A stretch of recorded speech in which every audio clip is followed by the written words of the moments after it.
The UC was just blocked. You come in Monday, you can pass the $2,000 bump, but there's no indication that Mitch McConnell will take it up in the Senate, let alone that it could pass if he did.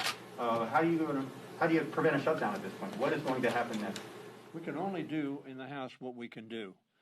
We will have a new president in less than 30 days, of course, and that president will give leadership.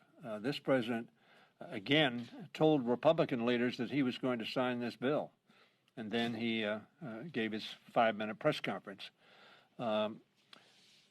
We can do what we can do, and so on Monday I will be talking to the Speaker and to the members of the Democratic Caucus to determine exactly how we want to move forward. But we're not going to let the government shut down, nor are we going to let the American people down from our perspective. Let us hope that we join together. As I mentioned, so many of these bills were overwhelmingly bipartisan.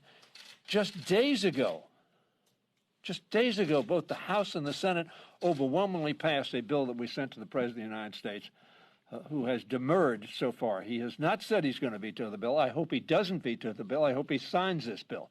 And then, as President-elect Biden has said, we will have more work to do, which is what all of my colleagues have said.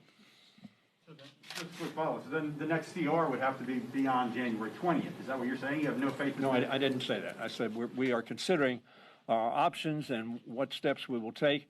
And I will tell you that there are continuing discussions going on between the Speaker and the Secretary of Treasury and the administration. You basically got that one, so. Yes. I'm wondering, in hindsight, if it was a mistake to tie the omnibus to the COVID relief. Apparently, President Trump doesn't know, even though his administration requested it, that foreign aid is in the omnibus.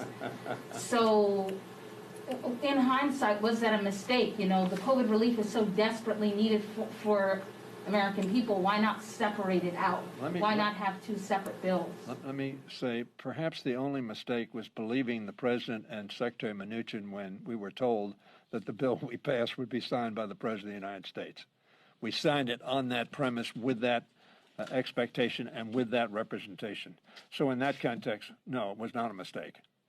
Because we thought, as the previous bills, understand, we've had 4 bills that passed overwhelmingly after negotiations with the participation of Secretary Mnuchin on behalf of the administration, and the President signed those bills. So this is an anomaly in this process. You said the Speaker's talking to Mnuchin, but I mean, do you have any sense that Mnuchin actually has the President's proxy after you've gone through this exercise? He is the person with whom we have to talk. So we're talking to him. We hope that the answer to that question is yes.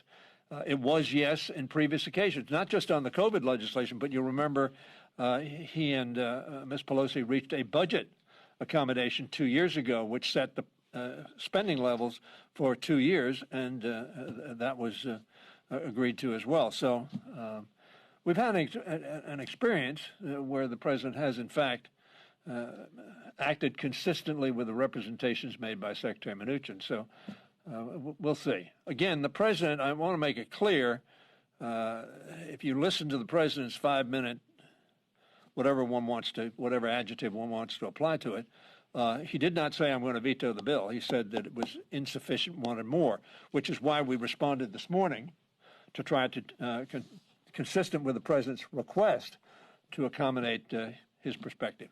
Last question.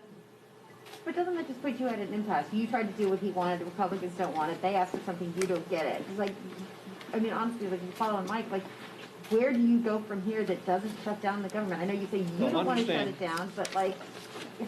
Understand, today is what we call a pro forma session. At a pro forma session, nothing can be done of legislative substance unless it is by unanimous consent. So the only thing we could do today was ask for unanimous consent. That will not apply this coming Monday. Thank you all very much. Thank you.